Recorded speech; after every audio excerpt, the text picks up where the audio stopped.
Hi everyone, and welcome to the penultimate episode of my entry into Marcus and Joachim's group build, where I'm building Dragon's 1/35th scale Panzer Recon unit. In this episode, we're going to be looking at how to chip some paints from ammo without using hairspray. So, if that's something of interest to you, then pull up a chair and let's go do some modeling. So, as you can see here, everything has been prepared, cleaned, ready for primer. And as always, I use Mr. Hobby's Mahogany Surfacer, which gives you a fantastic layer for which to do any further paintwork on. So once that had dried and fully cured over a couple of days, I then set about doing some dry brushing of a red oxide primer color. And here I'm using my mixture of Vallejo paints, a bit of red and a bit of red hull in there until I got a nice primer coat. So loading the brush up, then taking as much of it off as possible, and then it's just a matter of simply going over and just doing a dry brush. Now I only wanted to do red primer chipping on the upper part of the hull. The lower side wasn't done because that's going to be heavily muddied out with pigments. So as you can see, a nice contrast to colours there from the brown underneath. You can also see I've added a little bit of hairspray because this is all going to be part of the testing that I'm going to be using, where I'm going to be using atom paints and I'm going to put a little bit of hairspray on the underneath only. However, on the top half, I'm not going to be adding any hairspray at all. And then we can see how we can chip atom paints. Here we're using Bunker Gelb. To be fair, this probably wasn't the best color to have used because, as we all know, yellow's a bit of a nightmare to spray. But this is the very first time that I've used atom paints. So this video is warts and all. So you'll see all the mistakes that I make, and hopefully you can learn from them. So when you come to do it, it will be a lot easier process. So I'm using different mixtures to try the chipping because what we found, Fred, who's part of the group where we follow Mike Rinaldi. If you have a look in the description, all of his links are down below. And Mike's taken this one step forward now and producing some fantastic chipping results by using thinner. Because when you do use the thinner, it doesn't take the layer of paint off below. So that's what I'm going to be exploring in this video. So first off, we've put a little bit in, and then we're adding in some water to thin it down. And what you saw in the video just a little bit earlier while I was yapping are the different types of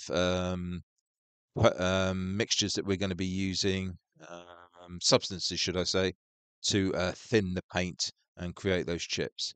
So first off, this is the usual consistency that I would do because at the bottom line, Atom is a acrylic. So I always mix it up until it runs down the side of the cup easily. And I wanted to get a nice texture to go through the airbrush with no issues. So I was happy with that. And as you can see, it was far too wet. And the paint has separated quite badly, as you can see. But again, as I said earlier, this is a warts and all video, so I'm learning on the hoof as you speak. So what I did is make up another mixture, and this time it wasn't as thick. As you can see, there's a bit more consistency to that one. So once it had dried, I had another go. And this time, as you can see, it's a lot better. So for my mistake, you can now work out that you shouldn't be thinning this paint down a lot. But it does need to be thinned down, as we'll see in just a second. So the bottom have covered, and then I carried on with the rest of the model and gave it a good coverage. Now this is me applying the atom paint neat. You can see how thick that is. So I've not thinned this down at all, just to prove to you that you cannot airbrush with it neat. Because as you can see, precious little is coming out, and what does come out is quite speckly. So if you're going to use atom paints, which I highly recommend, because for me they are the best acrylic paint out there, you must water it down. Now this photo does show you that it is an acrylic, and when you clean out your airbrush, you are going to have some bobs stuck in there. So always be mindful of that. Now here, I've started to use different substances to do the chipping. Now, first of all, believe it or not, we are going to chip just with water. I was amazed how this works. Now, you can see I'm applying very little pressure at all. I'm just allowing the brush to bounce on and off the surface. Now, I will admit it does take a bit of time, but eventually you will start to get the chipping and the scratches. Now, you don't get the chips in what you would normally expect under conditions with the hairspray, but you can certainly create some lovely effects. And don't forget, this is just with the brush. We'll have a look at using wire and wire brushes and other instruments in a second, but this is just what you can do with a brush. Now, the next substance I used was the Tamiya thinner. And again, I'm barely touching the surface and we're starting to get some chipping. But look how fast this reacts. It just absolutely obliterates it, which it would do with probably most acrylic paints. But the great thing is, underneath that Vallejo red oxide, it hasn't removed it at all. Yeah, no, it's amazing. And this has some fantastic potential going forward. So next time I used my ordinary artist thinner. And this, to be fair, was probably my favourite substance that I use because it's a little bit better than water, that you do get a quicker reaction, but it's not as severe as the Tamiya thinner. And I did feel I had a lot more control. And going forward, this was the substance that I decided to use on the rest of the model. And again, I'm barely touching this wheel, and I'm managing to take off, create scratches, create chipping, creating that wear and tear look as part of the layering service. And then finally, I used Aquarius thinner. And again, this was very much like the Tamiya one. It just ate into it, not as severe as Tamiya, but it certainly ate into the paint, and I didn't feel I had as much control. But again, the red oxide underneath stayed in place. So there we go. So top left was the Tamiya, top right was the Mr. Hobby Aquarius, bottom left was the water, and bottom right was the artist thinner. So hope that experiment has been of use to you. Now, one of the other things they say about atom paints is if you overspray, which I did on purpose at the bottom of that panel, you can see it all around the rivets, that eventually it will dry flat. So I left it again. I did overspray the model, and it was a little bit, not so much tacky, but cold feeling after 24 hours. But as you can see, that overspray has sunk back quite well. And also we got some nice detail still. It hasn't washed out all of the detailing. But like I say, it was still cold to touch, and I did wait another day before I did chipping. So altogether 48 hours before I started doing the chipping. Again, as you can see, the problem with yellow doesn't always cover well. And I suppose if this wasn't a test piece, I would have gone over the model again. Now that was chipping with the hairspray. So again, a nice result. This is chipping with the artist thinner. Beautiful results there, and some lovely wear and tear on the sprocket support there, which I really liked. Now I've gone over the top. I'm sure you're aware, over the top with the chipping, because again, this is me testing it all out. Got some nice results with the wire. It did go through a little bit because I was a little bit rough. Again, I wanted to just test things out and see how well it went. Using the cotton buds with the thinner wiped out the paint. So I suggest you don't use those, but just use your brush, use your wire brushes, use your Brillo pad, and you can create some fantastic results without having to use hairspray. Very impressed, very pleased. This is my first go. It's going to take me a little time to practice and get used to it. I know Mike's releasing a chipping book with a lot more detail. on how you can get some great results. So I'll review that as and when I get a copy. So yeah, really pleased.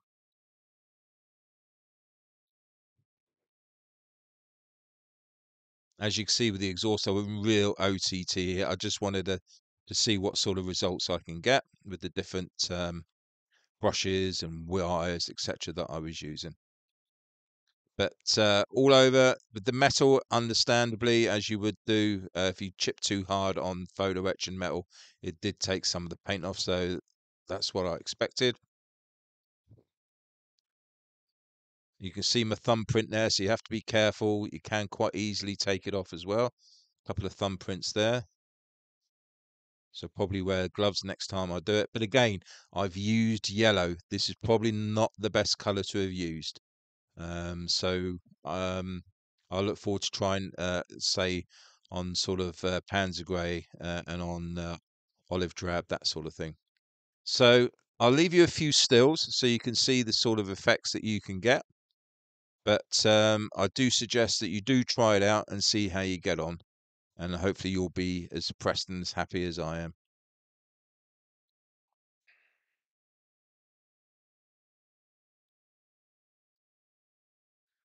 Now, I wasn't confident enough to do the whitewash with Atom Paint, so I went back to the usual Hobby Boss Aquarius. Oh, actually, no, I used Tamiya white on this one, mixing it with the thinner,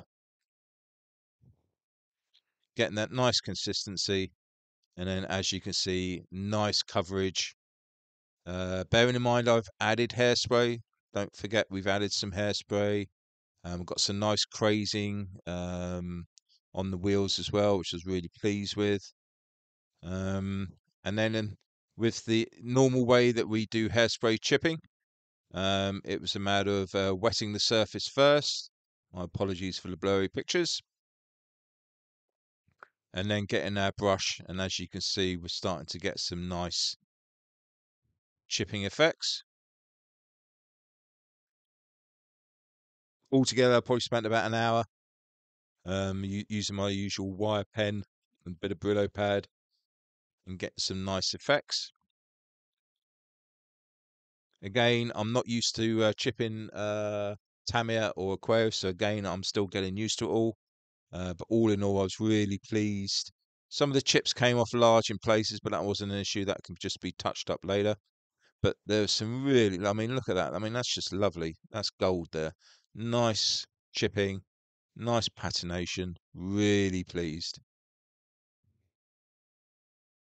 And again, it just complements the Atom paints really well.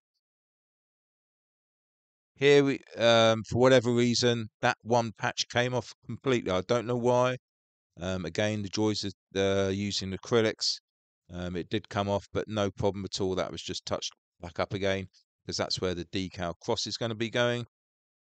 And again, we've got metal tracks there. No issues at all. Worked on there really well. So yeah, all in all, really pleased. Got a nice base. As you can see, I've now touched that up to put the decal on. Now, usually I use stencils, but annoyingly, the stencil would not fit. So this time around, I actually used decal sheet. But for future reference, I do have these ones from Voyager, which I always use. Nice little set if you do want to do stencils. So there we go. That's the decal on, put on the usual way. I've also done all of the detail painting. As you can see there, wood, old wood with burnt umber, wash on top. The block's still got to be done. Starting to touch up on the fuel can, Panzer Grau on the blanket. I started to do some rust work on the exhaust. Touched up a little bit of the larger chips as well. Coming around on the tools with the metallics. So yeah, all working well. Very happy with the way the decals went on, and the front tracks were painted up again with metallics and given a smoke wash. So yeah, really pleased with how this was all looking. Now I've started to add some aged white. Basically go around putting a bit of a wash on here and there, because then that helps when you use the oils to make the white stand out more. Some of the finer parts, the machine guns came out really well. Did a little bit of chipping there on the helmets and detailing on the water canteens. Really pleased with how the tarps came out on the PE covers. Looking forward to getting those weathered up with the oils. The wheels, they were given a wash of metallic on the reverse. And the sprockets, they were chipped nicely as well. And again, the wash on the back. And here we have the rear idlers as well. So all in all, very pleased with how the chipping process went. Have some more details on the internals, rusty seats, and obviously the harder worn areas all chipped in the same way that the main body was done with the hairspray. So that's it, guys. Hope that's been of use to you. Give you some insight to new Atom paints by Ammo. Certainly recommend them. And just like to say thank you very much for popping in and checking out, and look forward to seeing you on the last part. And in the meantime, a massive thank you to all of my subscribers. And in the meantime, happy modeling, everybody.